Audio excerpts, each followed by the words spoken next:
बिस्मिल्लाहिर्रहमानिर्रहीम। अस्सलाम वालेकुम स्टूडेंट्स आज हम स्टार्ट करेंगे चैप्टर नंबर 15 जिसका टाइटल है इलेक्ट्रोमैग्नेटिक इंडक्शन। हेडिंग सबसे पहले लिख लेंगे जी, chapter number 15 electromagnetic induction.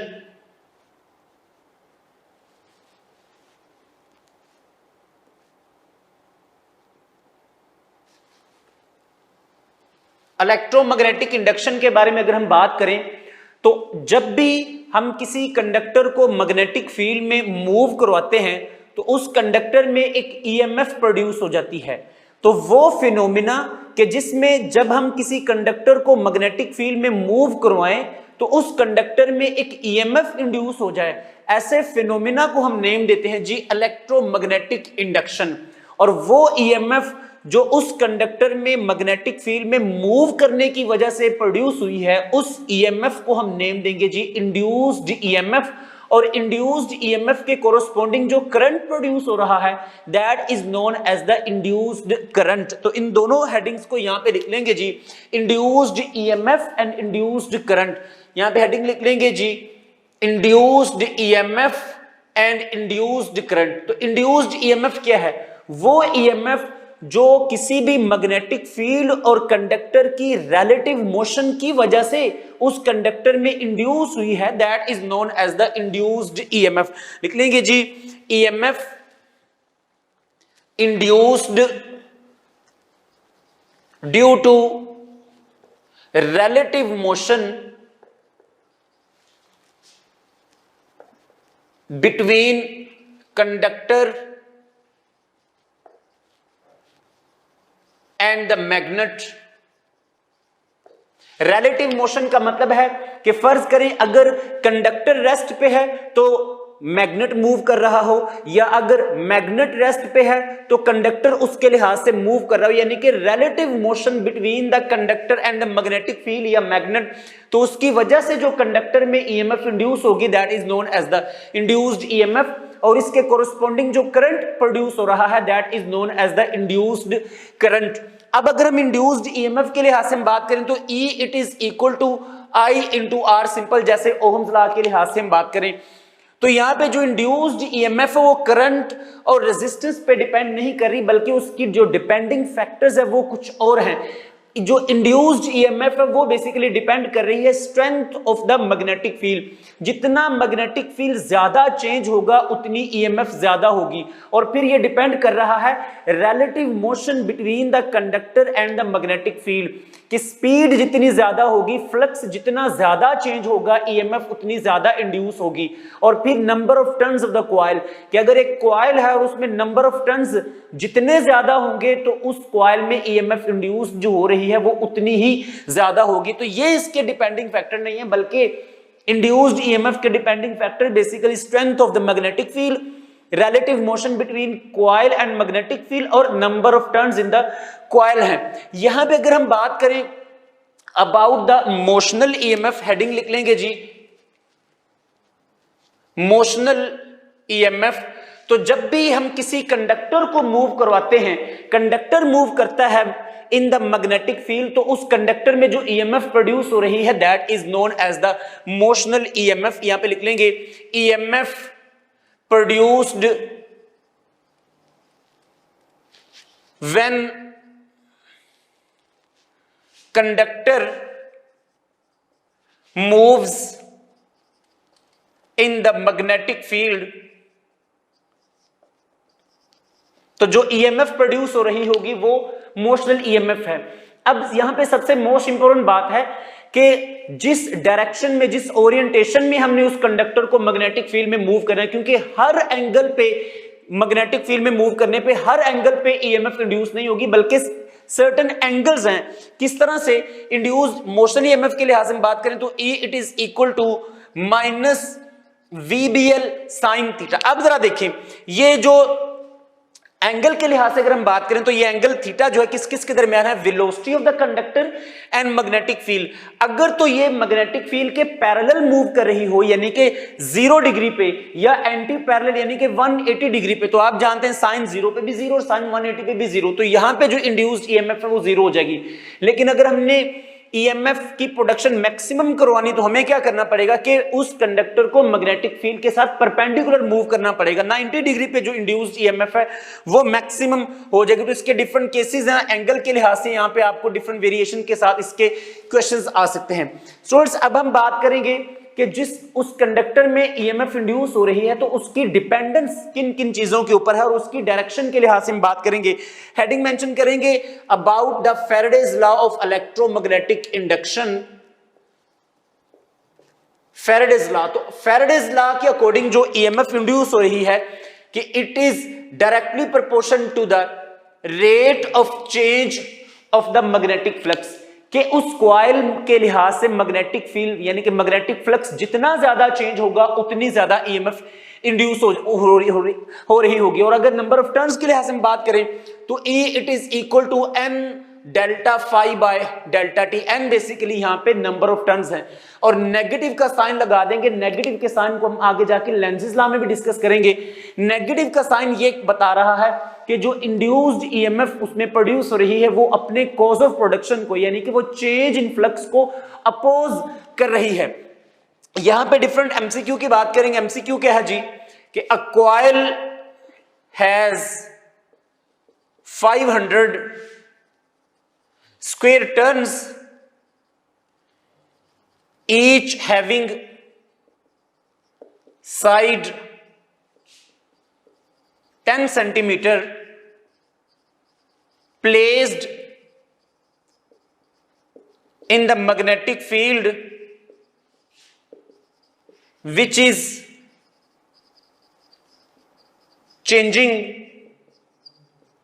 at the rate of 1 tesla per second, EMF induced बताने के वो कितनी होगी कि एक कॉइल है जिसमें 500 स्क्वायर टन्स हैं और हर एक की जो साइड है चूंकि स्क्वायर टन्स हैं तो हर एक की साइड सेम है तो 10 सेंटीमीटर है और एक ऐसे मैग्नेटिक फील्ड में रखी गई है जो 1 टेस्ला पर सेकंड के लिहाज से चेंज हो रहा है। तो हमने बताना है कि ईएमएफ इंड्यूस्ड कितनी होगी। तो स्टूडेंट सिंपल फार्मूला हम यूज करेंगे फैराडेज लॉ का कि E it is equal to n delta phi by delta t. तो जो डाटा हमें गिवन है उसके अकॉर्डिंग यहाँ पे वैल्यू सब्स्टिट्यूट कर देंगे। अगर देखिए यहाँ पे ये n वैसे ही ये फाई है मैग्नेटिक फ्लक्स है, इसको अगर हम ओपन करें तो phi it is equal to B A. तो यहां पे आप इसको लिख देंगे delta B A by delta T. अब वैल्यूज रख लेते हैं n basically number of turns है और वो यहां पे आ जाएंगी 500। यहां पे उसने हेडिंग एक पॉइंट लिखा हुआ है 1 टेस्ला पर सेकंड यानी कि जो rate of change of magnetic field है यानी कि delta B by delta t जो है उसकी value basically 1 tesla per second. तो यहां पे मैं 1 लिख दूंगा और एरिया बताया हुआ है चूंकि स्क्वायर कॉइल्स हैं तो जो एरिया हो जाएगा वो 10 इंटू 10 इंटू सेंटीमीटर स्क्वायर। तो यहां पे आप उसको एरिया को लिख सकते हैं कि 100 इन 10 रेज़ टू पावर -4। जब आप इसको सिंपल कैलकुलेट करेंगे तो ये क्या बन जाएगा 5 in 10 raise to power 4 in 10 raise to power -4। ये से कैंसिल तो जो ईएमएफ है that is equal to the 5 volt. तो इस तरह से मिलते जुलते क्वेश्चन जो वो आपको पेपर में पूछे जा सकते हैं। यहां पे हम बात करेंगे कि लेंजेस लॉ बेसिकली हमें क्या बता रहा है डायरेक्शन के बारे में। हेडिंग यहां पे लिख लेंगे लेंजेस लॉ। सोर्स आप जानते हैं कि according to the Faraday's law of electromagnetic induction जो E it is equal to -n delta phi by delta t. ये जो माइनस का साइन है फैराडेज लॉ में, ये माइनस का साइन लेंजेस लॉ इसको क्लियर करता है। माइनस का साइन हमें ये बता रहा है कि जो डायरेक्शन ऑफ इंड्यूस करंट है वो बेसिकली कैसी होगी कि उसने हमेशा इस डायरेक्शन में प्रोड्यूस होना है जिससे वो अपने कॉज ऑफ प्रोडक्शन को अपोज कर सके। तो according to the Lenz's law यहां पे लिख लेंगे negative sign shows that direction of induced current will be such so as to oppose the cause of its production। अब अगर हम बात करें कि इंड्यूस करंट का कॉज ऑफ प्रोडक्शन क्या, तो इंड्यूस करंट प्रोड्यूस हुआ है due to the induced EMF. और इंड्यूस्ड ईएमएफ क्यों प्रोड्यूस हुई है, due to the change in the flux. जब भी फ्लक्स चेंज होगा तो ईएमएफ इंड्यूस होगी, ईएमएफ इंड्यूस होगी तो करंट इंड्यूस होगा। अब इसके डिफरेंट केसेस के लिहाज से यहां पे हम बात कर लेते हैं बाय टेकिंग द एमसीक्यू। पे एमसीक्यू इस तरह से कि फर्ज करें एक बार मैग्नेट है, इसके ये पोल्स यहां पे शो कर लेते हैं, ये साउथ पोल है और ये नॉर्थ पोल है, और ये बार मैग्नेट वर्टिकली डाउनवर्ड इस तरह से नीचे गिर रहा है। ये मैं डायरेक्शन शो कर लेता हूं कि वर्टिकली नीचे गिर रहा है और ये एक रिंग के ऊपर गिर रहा है, यानी कि रिंग जो है वो नीचे है और बार मैग्नेट इस तरह से ऊपर, इस तरह से नीचे गिर रहा है ऊपर से, और ये रिंग है बेसिकली यहां पे हॉरिजॉन्टली इस तरह से पड़ी हुई, बिल्कुल ऐसे जैसे ये रिंग है और ये बार मैग्नेट ऊपर से आ रहा है। ऑब्वियसली जब बार मैग्नेट इसके करीब आएगा तो रिंग के लिहाज से रिंग में इस मैग्नेटिक फ्लक्स चेंज होगा, मैग्नेटिक फ्लक्स चेंज होगा, ईएमएफ इंड्यूस होगी, ईएमएफ इंड्यूस होगी तो करंट इंड्यूस होगा। तो जो करंट इंड्यूस हो रहा है इस रिंग में, हमने उस करंट की डायरेक्शन बतानी है। तो यहां पे मैं लिख दूंगा कि डायरेक्शन ऑफ इंड्यूस्ड करंट, कि इंड्यूस्ड करंट की डायरेक्शन क्या है। अब यहां पे सबसे पहले बात कर लेंगे कि डायरेक्शन हमने निकालनी कैसे। तो याद रखिएगा स्टूडेंट्स, डायरेक्शन निकालने के लिए हम राइट हैंड रूल यूज करेंगे। यहां पे मैं पहले लिख लेता हूं कि डायरेक्शन के लिए राइट हैंड रूल यूज करेंगे, राइट हैंड रूल। और राइट हैंड रूल के अकॉर्डिंग बेसिकली क्या है कि जो थंब है, थंब शो करेगा नॉर्थ पोल को। यहां पे सबसे पहले लिखेंगे थंब शो करेगा नॉर्थ पोल को, और कर्लिंग फिंगर जो है वो क्लॉकवाइज हो या एंटी क्लॉकवाइज हो, कर्लिंग फिंगर हमें शो करेंगी direction of the induced current. Curling finger of the right hand वो शो करेंगी direction of the induced current I. अब यहां पे अगर हम देखें कि ये मैग्नेट नीचे आ रहा है, तो चूंकि इसका जो नॉर्थ पोल है वो सामने आ रहा है, तो अभी हमने डिस्कस किया है कि जो इंड्यूस करंट होगा वो अपने कॉज ऑफ प्रोडक्शन को अपोज करेगा। तो अब ये नॉर्थ पोल अप्रोच कर रहा है तो ऑब्वियसली फ्लक्स चेंज होगा, ईएमएफ इंड्यूस होगी, तो उसने अपने कॉज ऑफ प्रोडक्शन को अपोज करना है। अब कॉज ऑफ प्रोडक्शन क्या है, इसका करीब आना है, मैग्नेट का करीब आना बेसिकली कॉज ऑफ प्रोडक्शन है।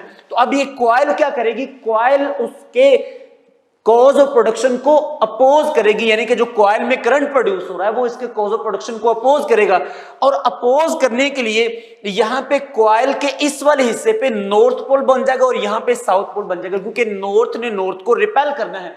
क्यों रिपेल करेगा, क्योंकि कॉज ऑफ प्रोडक्शन को अपोज करना है। अब देखें नॉर्थ यहां ऊपर बन गया है, साउथ यहां नीचे बन गया, तो हमने क्या करना है, थंब बेसिकली नॉर्थ पोल को शो करेगा। जिस तरफ नॉर्थ होगा थंब उसी तरफ कर लेंगे। देखें अगर आप व्हाइट बोर्ड के लिहाज से देखें तो यहां पे नॉर्थ ऊपर की तरफ है, तो यहां पे नॉर्थ की तरफ थंब कर देंगे और अपनी फिंगर्स को कर्ल करेंगे, राइट हैंड की फिंगर्स को थंब ऊपर करके। तो जिस तरफ फिंगर्स कर्ल करेंगी राइट हैंड की उसी डायरेक्शन में इंड्यूस करंट होगा। तो यहां पे जो फिंगर कर्ल करें ये बेसिकली एंटी क्लॉकवाइज है। तो यहां पे लिख लेंगे इस क्वेश्चन के सॉल्यूशन में कि जो इंड्यूस्ड करंट होगा that would be in the anti clockwise direction. तो यहां पे आप सारी चीजों को इस रूल के जरिए डायरेक्शन जो है वो आप आसानी से डिटरमिन कर सकते हैं।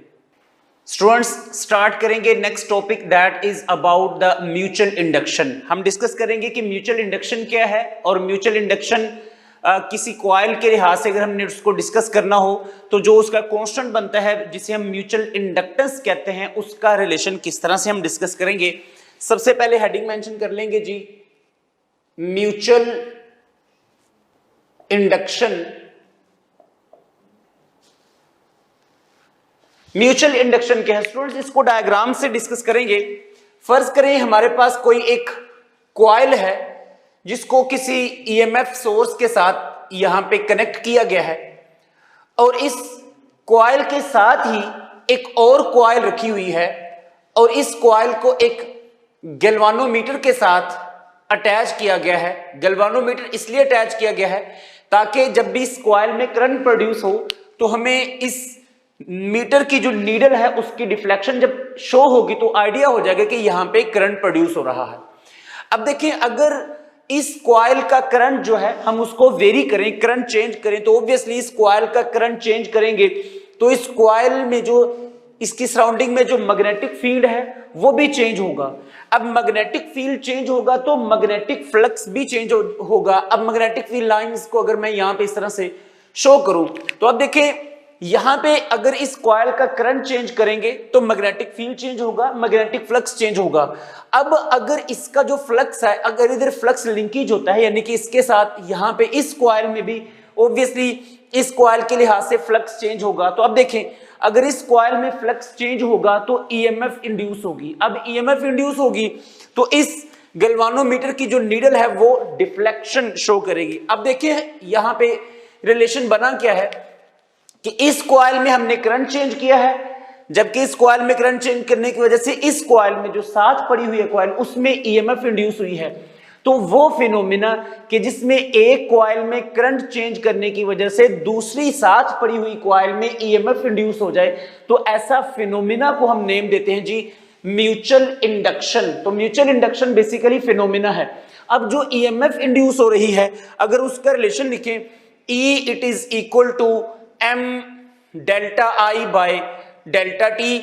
इसमें अगर हम इस m की बात करें, यहां पे इसको लिख लेंगे कि m it is equal to e divided by delta I by delta t. ये जो m है this is the mutual inductance, यहां पे इसको लिख लेंगे जी, ये म्यूचुअल इंडक्टेंस है। और म्यूचुअल इंडक्टेंस m जो है, इसके यूनिट्स की अगर हम बात करें तो इसका जो SI यूनिट है दैट इज द हेनरी, और हेनरी जो है that is equal to 1 henry is equal to volt second per ampere. ये तो बेसिकली म्यूचुअल इंडक्शन है। इसी तरह से सेम एक और क्वांटिटी भी है जिसे हम, एक और फिनोमिना भी जिसे हम सेल्फ इंडक्शन भी कहते हैं। सेल्फ इंडक्शन को भी सेम इसी पैरामीटर पे हम डिफाइन करेंगे कि अगर ये एक कॉइल पड़ी हुई है, यहां पे सपोज ये एक कॉइल है, इसके साथ कोई एक ईएमएफ सोर्स है, इस कॉइल का अगर हम करंट चेंज करते हैं तो इस कॉइल का करंट चेंज होगा तो इसका मैग्नेटिक फील्ड भी चेंज होगा, फिर इसका मैग्नेटिक फ्लक्स भी चेंज होगा। और अगर इसका मैग्नेटिक फ्लक्स चेंज होता है तो इस कॉइल में एक ईएमएफ इंड्यूस हो जाएगी, जिस तरह हमने चैप्टर के स्टार्ट में डिस्कस किया है। अब यहां पे देखिए कि इस कॉइल का करंट चेंज होने की वजह से इसी ही कॉइल में ईएमएफ इंड्यूस हुई है। तो ऐसा फिनोमिना कि जिसमें एक कॉइल में करंट चेंज करने की वजह से उसी कॉइल में ईएमएफ इंड्यूस हो जाए, तो ऐसा फिनोमिना उसको हम नेम देते हैं जी सेल्फ इंडक्शन। दोनों में डिफरेंस क्या है कि यहां पे करंट चेंज करने की वजह से दूसरी कॉइल में ईएमएफ इंड्यूस हुई है, लेकिन यहां पे करंट चेंज करने की वजह से उसी ही कॉइल में ईएमएफ इंड्यूस हुई है। So this phenomena is known as the self induction. अब जो ईएमएफ इंड्यूस हो रही है, अगर उसका रिलेशन यहां पे लिखें तो E it is equal to L delta I by delta t. और अगर हम यहां से कैपिटल L की बात करें तो ये आ जाएगा E divided by delta I by delta t. और ये L basically this is known as the self inductance of the coil. जो भी कॉइल हमने यहां पे यूटिलाइज की, यहां पे इसको लिख देंगे जी सेल्फ इंडक्टेंस। और अगर हम सेल्फ इंडक्टेंस के यूनिट्स की बात करें, कैपिटल L के यूनिट्स की, तो सेम वही यूनिट्स हैं इसके। हेनरी इसका ऐसा यूनिट है and 1 henry is equal to volt second per ampere. अब अगर हम सेल्फ इंडक्टेंस की L की डिपेंडेंस की हम बात करें तो एक रिलेशन है यहां पे फ्लक्स के लिहाज से और इस कॉइल के नंबर ऑफ टर्न्स के लिहाज से। तो वो रिलेशन क्या है जी, N phi it is equal to L I, और यहां से L it is equal to N phi by I. यहां से आप इसकी डिपेंडेंस भी बता सकते हैं। एक एमसीक्यू डिस्कस करते हैं, वो आप म्यूचुअल इंडक्टेंस में भी बना सकते हैं, सेल्फ इंडक्टेंस के लिहाज से भी आप इसको डिस्कस कर सकते हैं। एमसीक्यू क्या है जी कि एक कॉइल है और उसमें जो करंट चेंज हो रहा है, changing from 0 ampere to 2 ampere. यहां पे मेंशन कर लेते हैं कि current is changing in a coil from 0 to 2 ampere. और उसको इस चेंज में जो टाइम लगता है दैट इज द 0.05 सेकेंड। और इस करंट के चेंज होने की वजह से जो इसमें ईएमएफ इंड्यूस्ड हुई है that is equal to the 8 volt. यहां पे लिखेंगे कि EMF induced is the 8 volt. तो हमने बताना है कि इस कॉइल की सेल्फ इंडक्टेंस कितनी है। यहां पे लिख देंगे इसको कि self inductance of the coil वो कितनी होगी। तो स्टूडेंट्स अब देखिए सिंपल फार्मूला हम यूज करेंगे, E it is equal to L delta I by delta T। तो L हमने यहां से फाइंड करने, ये आ जाएगा जी E divided by delta I by delta T। Simple यहां पे आप वैल्यूज रख देंगे, जो EMF है that is equal to 8 ampere और चेंज इन करंट चेंज हो रहा है फ्रॉम 0 टू 2 एम्पेयर। तो फाइनल माइनस इनिशियल करेंगे तो change in current will be equal to 2 और जो टाइम है दैट इज इक्वल टू 0.05। इसको सिंपल सॉल्व कर लेंगे, इसको आप ऊपर ले जाएं, मल्टीप्लाई और डिवाइड करें तो जो फाइनल बनेगा answer that is equal to the 2 henry के इस कॉइल की जो सेल्फ इंडक्टेंस है that is equal to the 2 henry. Students अब नेक्स्ट हम बात करेंगे कि एक डिवाइस है जिसे हम नेम देते हैं इंडक्टर। तो इंडक्टर में जो एनर्जी स्टोर्ड है उसका रिलेशन हमने बताना है, energy stored in an inductor. Inductor basically एक डिवाइस है जिसमें एनर्जी स्टोर्ड होती है in the magnetic field of the coil या in the magnetic field of the inductor. तो यहां पे मेंशन कर लेते हैं कि inductor is the device in which energy is stored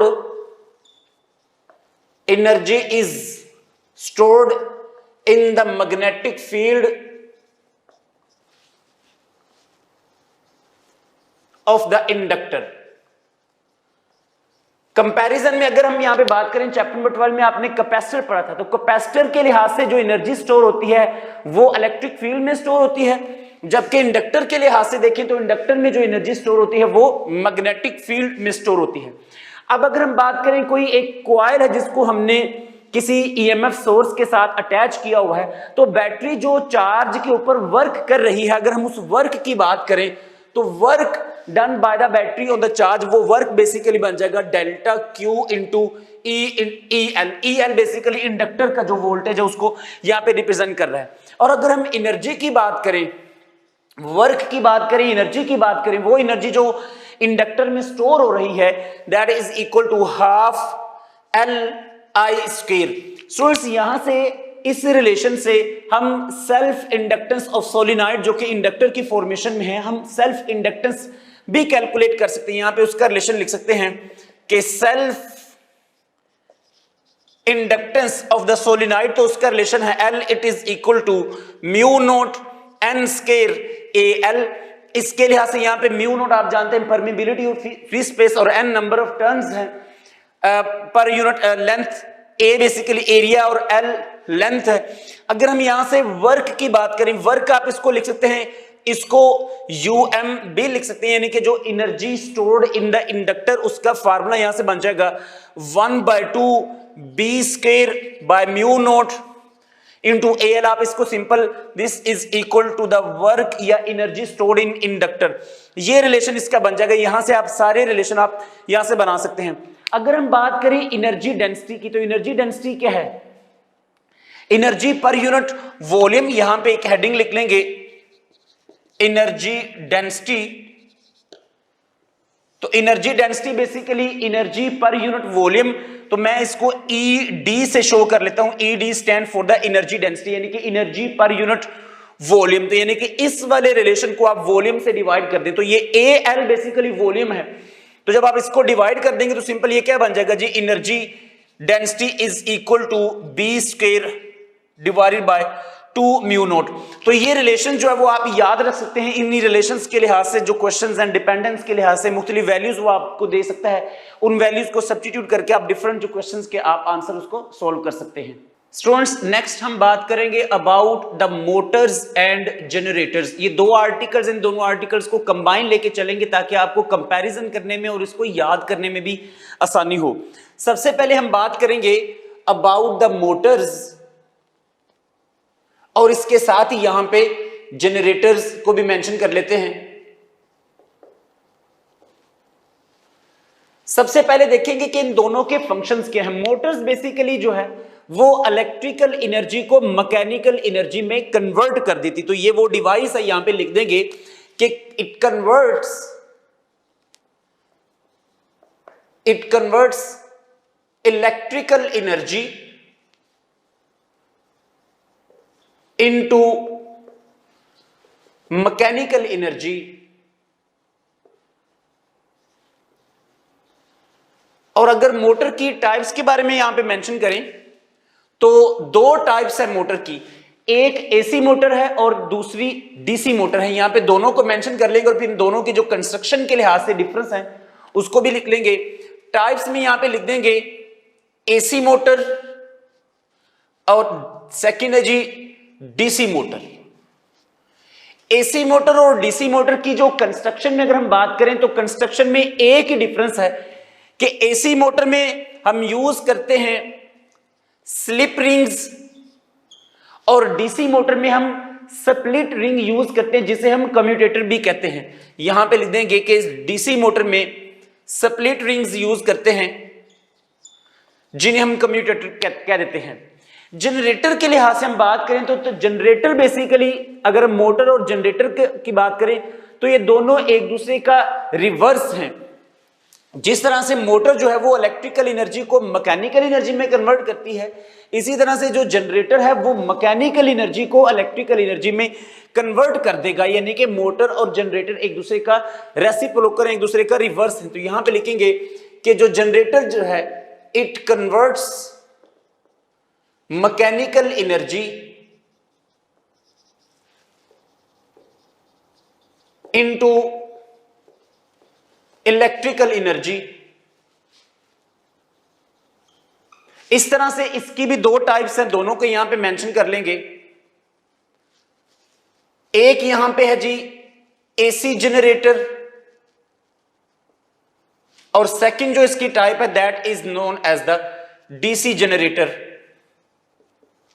construction में भी उसी तरह से डिफरेंस है जैसे हमने मोटर की बात की कि एसी जनरेटर में स्लिप रिंग यूज होते हैं, जबकि एसी जनरेटर में स्लिप रिंग्स और डीसी जनरेटर में स्प्लिट रिंग यूज होते हैं जिन्हें हम कम्यूटेटर भी कहते हैं। Split ring are used.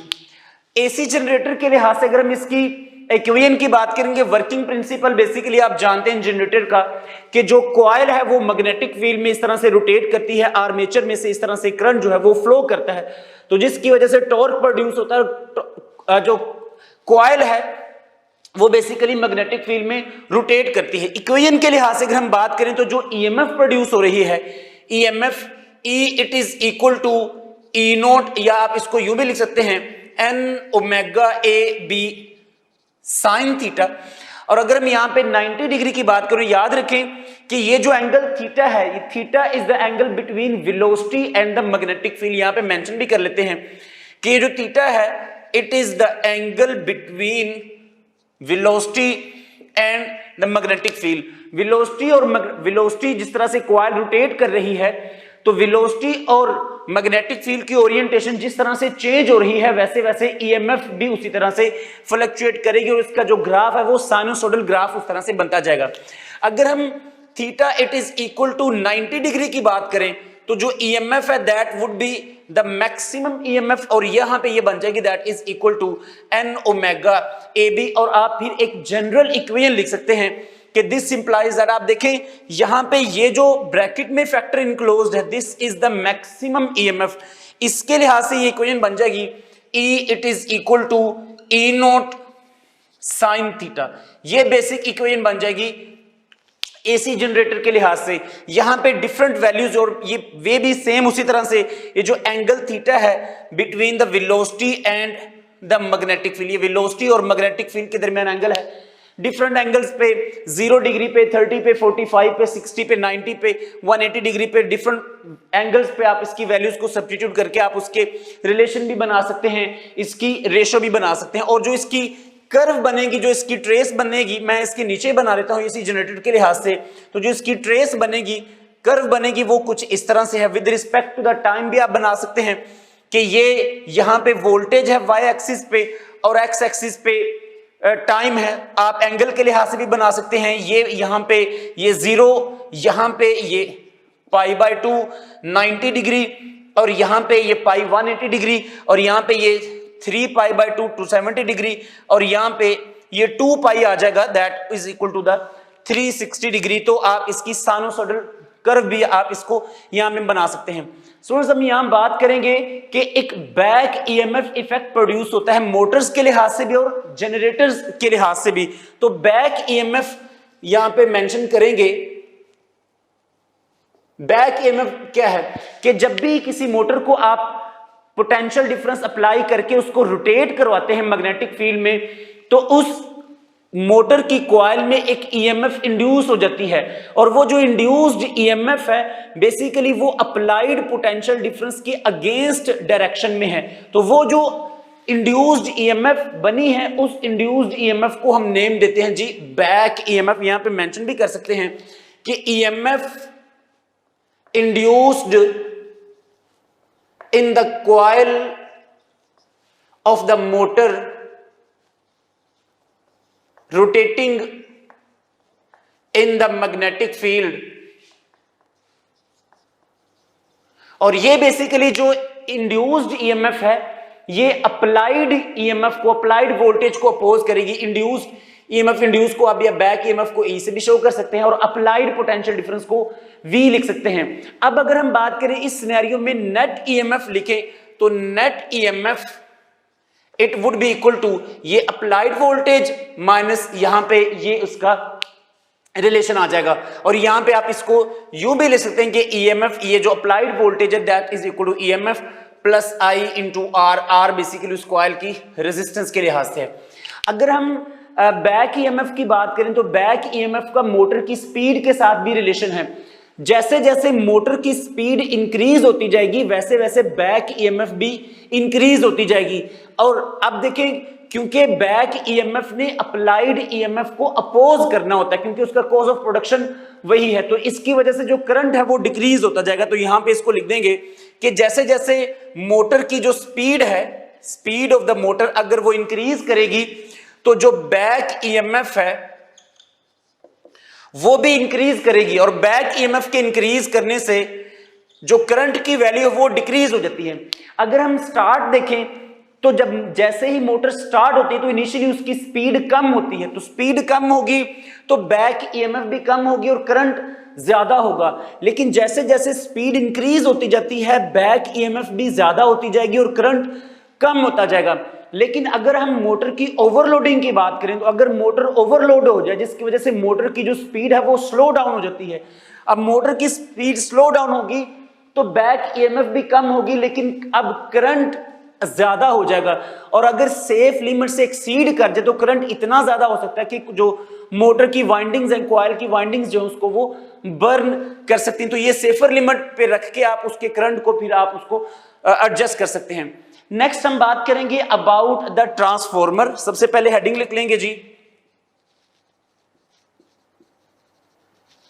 Transformer क्या डिवाइस, कौन सी डिवाइस है जो गिवन ऑल्टरनेटिंग ईएमएफ को कन्वर्ट कर देती है इनटू लार्जर और द स्मॉलर ऑल्टरनेटिंग ईएमएफ। तो डेफिनेशन लिख लेंगे जी device which converts given alternating EMF into larger or the smaller alternating EMF। अगर हम इसकी कंस्ट्रक्शन की बात करें तो इसकी कंस्ट्रक्शन में दो मेजर पार्ट है, एक प्राइमरी कॉइल है और एक सेकेंडरी कॉइल है जो कि आयरन कोर के ऊपर हमने उसको रैप किया हुआ है। कंस्ट्रक्शन में यहां पे उसको डिस्कस कर लेंगे कि ये फर्ज करें यहां पे आयरन कोर है और इस आयरन कोर के ऊपर यहां पे प्राइमरी कॉइल भी और सेकेंडरी कॉइल भी। यहां पे this is the primary coil और प्राइमरी कॉइल के अक्रॉस जो वोल्टेज अप्लाई किए हुए हैं it is known as the VP यानी कि प्राइमरी वोल्टेज और सेकेंडरी वोल्टेज जहां से हमने आउटपुट लेनी है, इनपुट प्राइमरी से और आउटपुट जो है वो सेकेंडरी से, तो सेकेंडरी के क्रॉस जो voltage and that are known as the VS, यानी कि सेकेंडरी वोल्टेज। यहां से इनपुट है और यहां से आउटपुट ऑब्टेन करेंगे और ये बेसिकली आयरन कोर है। और एक और बात याद रखनी है कि प्राइमरी और सेकेंडरी कॉइल, इनका आपस में कोई भी इलेक्ट्रिकल कनेक्शन नहीं है, they are linked magnetically linked है, इनका आपस में इलेक्ट्रिकल कनेक्शन नहीं है। अब अगर हम बात करें नंबर ऑफ टर्न्स का और किसी भी कॉइल के अगेंस्ट, किसी भी कॉइल के लिहाज से जो वोल्टेज है, पोटेंशियल है, तो याद रखें किसी भी कॉइल में, यानी कि प्राइमरी हो या सेकेंडरी हो, जितने नंबर ऑफ टर्न्स ज्यादा होंगे उतना उस कॉइल पे जो वोल्टेज ज्यादा होगा, पोटेंशियल ज्यादा होगा। तो यहां पे आप उसको मेंशन भी कर सकते हैं कि जो वोल्टेज है, वोल्टेज का डायरेक्ट रिलेशन बन जाएगा नंबर ऑफ टर्न्स के साथ। नंबर ऑफ टर्न्स जितने ज्यादा होंगे उस कॉइल के अक्रॉस, पोटेंशियल उतना ही ज्यादा हो जाएगा। अब अगर हम इसकी टाइप्स की बात करें ट्रांसफॉर्मर की, तो दो टाइप्स बनती हैं, एक स्टेप अप है और एक स्टेप डाउन है। स्टेप अप क्या है? जो गिवन ऑल्टरनेटिंग ईएमएफ को ज्यादा कर देता है वो स्टेप अप है, और जो गिवन ऑल्टरनेटिंग ईएमएफ को कम कर देगा, लो कर देगा, उसको स्टेप डाउन कहते हैं। तो अगर हम स्टेप अप और स्टेप डाउन के लिहाज से नंबर ऑफ टर्न्स और पोटेंशियल और करंट के लिहाज से हम बात करें, तो यहां पे एक हेडिंग लिख लेंगे जी कि स्टेप अप में, स्टेप अप ट्रांसफॉर्मर में, चूंकि हमने स्टेप अप हो या स्टेप डाउन हो, जो इनपुट है वो प्राइमरी और जो आउटपुट है वो सेकेंडरी से ऑब्टेन करनी होती है। तो स्टेप अप के लिहाज से अगर हम यहां पे डिस्कस करें कि इसमें जो NS है that is greater than NP, यानी कि सेकेंडरी के क्रॉस नंबर ऑफ टर्न ज्यादा है as compare to the primary. तो अगर सेकेंडरी के क्रॉस, सेकेंडरी के नंबर ऑफ टर्न ज्यादा है तो सेकेंडरी का क्रॉस पोटेंशियल भी ज्यादा होगा, यानी कि VS is greater than VP। लेकिन ट्रांसफॉर्मर के केस में करंट का और पोटेंशियल का यहां पे इनवर्स रिलेशन है। अगर सेकेंडरी के अक्रॉस पोटेंशियल ज्यादा है तो सेकेंडरी में करंट की वैल्यू कम होगी। तो यहां पे आप लिख देंगे कि IS is less than the IP। इसी तरह से अगर हम बात करें स्टेप डाउन ट्रांसफॉर्मर की, तो बिल्कुल इसका रेसिप्रोकल बना लेंगे। स्टेप डाउन क्या है कि जिसमें सेकेंडरी में नंबर ऑफ टर्न्स कम होंगे as compare to the number of turns in primary, और VS वो भी लेस होगा as compare to the VP। लेकिन अब VS कम है, सेकेंडरी का वोल्टेज कम है, लेकिन सेकेंडरी का करंट यहां पे ज्यादा होगा। तो यहां पे लिख देंगे IS will be greater than the IP। ये इसका रिलेशन बनेगा। और एक जनरल इक्वेशन आप यहां पे मेंशन कर सकते हैं कि टोटल 6 क्वांटिटीज हैं, 6 यहां पे वैल्यूज हैं कि number of turns in primary और number of turns in secondary, voltage across primary and voltage across the secondary, current across the secondary and current across the primary coil. तो 6 factors हैं, 6 में से कोई एक भी अननोन हो तो आप उसको आसानी से डिटरमिन कर सकते हैं। उसका रिलेशन मैं यहां पे मेंशन कर लेता हूं। ये इंपॉर्टेंट इक्वेशन है, यहां से आप उसको बना सकते हैं कि NS by NP it is equal to VS by VP is equal to IP by IS। आप किसी दो इक्वेशंस का आपस में भी कंपैरिजन कर सकते हैं, नंबर ऑफ टर्न्स का वोल्टेज के साथ और वोल्टेज का करंट के साथ, या नंबर ऑफ टर्न्स का करंट के साथ। जैसे ये बना सकते हैं कि NS by NP is equal to IP by IS।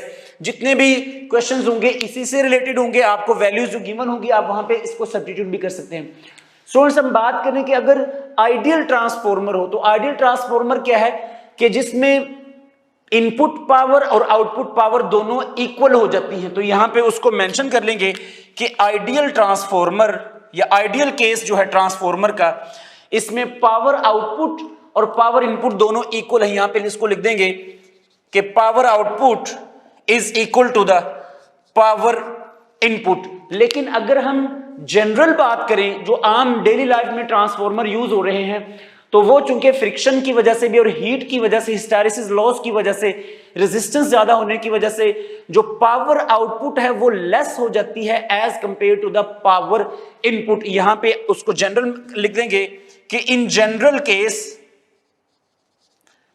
के जो पावर आउटपुट है that is less than the power input. और इस पावर लॉस की वजह क्या है? रेजिस्टेंस ऑफ द कॉइल है, हिस्टैरिसीस लॉस है, क्योंकि अगर सॉफ्ट आयरन कोर यूज करेंगे तो वो जल्दी मैग्नेटाइज हो जाती हैं, जल्दी डीमैग्नेटाइज हो जाती हैं। लेकिन अगर hysteresis loss, hysteresis loop area ज्यादा होगा तो वो जो कॉइल है वो देर से मैग्नेटाइज होंगे और देर से ही डीमैग्नेटाइज होंगे, तो जो पावर का लॉस भी होगा। इसी तरह से एफिशिएंसी, अगर हमने ट्रांसफॉर्मर की निकालनी हो तो एफिशिएंसी निकालने का सिंपल सा रिलेशन आप जानते हैं, हमने शुरू से भी डिस्कस किया हुआ है कि अगर हमने ट्रांसफॉर्मर की एफिशिएंसी निकालनी है तो power output divided by power input, और अगर परसेंटेज निकालनी है तो power output divided by power input multiply by the 100। तो ये वाला रिलेशन आप यूज करके उसकी एफिशिएंसी भी निकाल सकते हैं।